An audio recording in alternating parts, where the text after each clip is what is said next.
তোমাদের কাছে যদি এইরকম একটি গোলাপ ফুল গাছের ডাল থাকে তাহলে সেই ডালের টুকরো থেকেই কিন্তু খুব সহজেই তোমরা গোলাপ ফুল গাছের চারা তৈরি করে নিতে পারবে। তাই আজকের এই ভিডিওতে আমি গোলাপ ফুল গাছের ডাল সংগ্রহ করা থেকে শুরু করে চারা তৈরি করা পর্যন্ত সম্পূর্ণ প্রক্রিয়াটা তোমাদের ধাপে ধাপে দেখাবো। তাই ভিডিওটা শেষ পর্যন্ত অবশ্যই দেখো।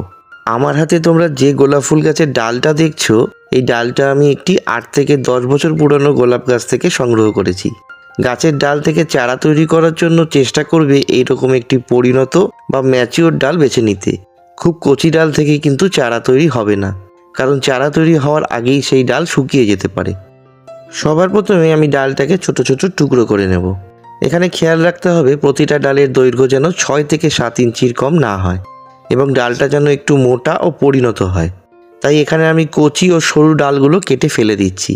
তোমরা দেখতেই পাচ্ছ এত বড় একটা ডাল থেকে আমি মোট 3টি ডাল পেলাম, যেগুলো চারা তৈরির জন্য উপযুক্ত। চারা তৈরির জন্য আমি এখানে একটি প্লাস্টিকের বোতল নিয়েছি, যার উপরের অংশটা আমি আগের থেকেই কেটে ফেলে দিয়েছিলাম। মিডিয়া হিসাবে আমি এখানে ব্যবহার করছি বাড়ি তৈরি করার পরিষ্কার বালি। এই বালিতে যে কোনো গাছের ডাল থেকে খুব সুন্দরভাবে চারা তৈরি হয়। বিশেষ করে এই বালিতে ডাল থেকে শিকড় খুব তাড়াতাড়ি গজায়, তাই তোমরা সবসময় চেষ্টা করবে এখানে বালি ব্যবহার করতে। এইবার আমি ডালগুলোর গোড়ার অংশটা একটু ছুলে নেব, যে অংশটা বালির মধ্যে লাগানো হবে। এতে কি হবে, শিকড়গুলো খুব দ্রুত বালিতে গজিয়ে উঠবে। এই কাজটা করার সময় চেষ্টা করবে একটি নতুন ও ধারালো ব্লেড ব্যবহার করতে। অন্য কোনো ছুরি ব্যবহার করলে অবশ্যই আগে সেটা ভালো করে স্যানিটাইজ করে নিতে হবে। ঠিক এইভাবেই ডালের আগার অংশটা হালকা করে ছুলে নিতে হবে। এইবার আমার হাতে তোমরা যেই জিনিসটা দেখছো, এটা হলো একটি ফাঙ্গিসাইড। এই ফাঙ্গিসাইডটা জলে গুলে ডালগুলোর মাথার কাটা অংশে লাগিয়ে দিতে হবে। এতে যে কাটা অংশটা বালির বাইরে থাকবে সেখানে সহজে ফাঙ্গাল আক্রমণ হবে না। আর তোমরা ভালোভাবেই জানো গোলাপ গাছে ফাঙ্গাল ইনফেকশন একটু বেশিই হয়। এইবার আমার হাতে তোমরা যে জিনিসটা দেখছো, এটা হলো মধু। আমি এখানে মধুকে রুটিং হরমোন হিসেবে ব্যবহার করছি। তোমরা চাইলে বাজার থেকে রুটিং হরমোন কিনেও ব্যবহার করতে পারো, তবে আমি বহু বছর ধরে মধু ব্যবহার করছি। এক্ষেত্রে এটা খুব ভালো কাজ করে এবং সহজে পাওয়াও যায়। এইবার ডালগুলোর যে অংশটা আমরা ব্লেড দিয়ে ছুলে নিয়েছিলাম, সেই অংশটা মধু দিয়ে ভালোভাবে মাখিয়ে নেব। এরপর বালির মধ্যে 3টি ডাল খুব আস্তে আস্তে এক এক করে পুঁতে দেব। চেষ্টা করবে ডালগুলো যেন বালির অন্তত 1 থেকে 2 ইঞ্চি নিচে থাকে।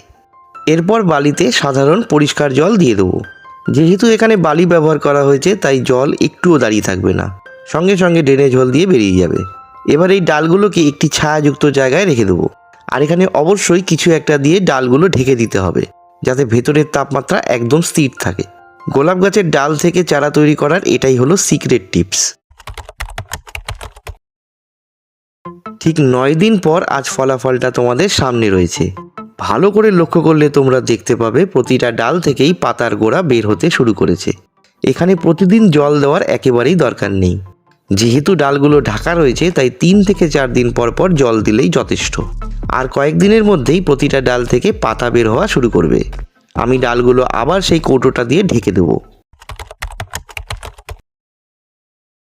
আরও 5 দিন পর দেখো প্রতিটা ডাল থেকেই কি সুন্দর লাল লাল পাতা বের হয়ে গেছে। এই পাতাগুলো দেখেই নিশ্চিত হওয়া যায় যে বালির মধ্যে শিকড় গজানো শুরু হয়ে গেছে। আর কয়েকদিনের মধ্যেই এই পাতাগুলো আরও বড় হয়ে যাবে এবং তখন ডালগুলো আলাদা আলাদা টবে প্রতিস্থাপন করার সময় হয়ে যাবে। আর হ্যাঁ, গোলাপ গাছের কাটিং কিন্তু খুব সেন্সিটিভ হয়, তাই সামান্য তাপমাত্রার ওঠানামা হলেই কাটিং থেকে শিকড় গজানো বন্ধ হয়ে যেতে পারে এবং তখন কিন্তু আর এই ডালগুলো থেকে চারা তৈরি হবে না। তাই আমি আবারও সেই কৌটোটা দিয়ে ডালগুলো আরও কিছু দিনের জন্য ঢেকে রাখবো। ঠিক 7 দিন পর আজ চূড়ান্ত ফলাফলটা তোমাদের সামনে রয়েছে। পাতাগুলো কতটা বড় হয়ে গেছে সেটা তোমরা নিজেরাই দেখতে পাচ্ছ।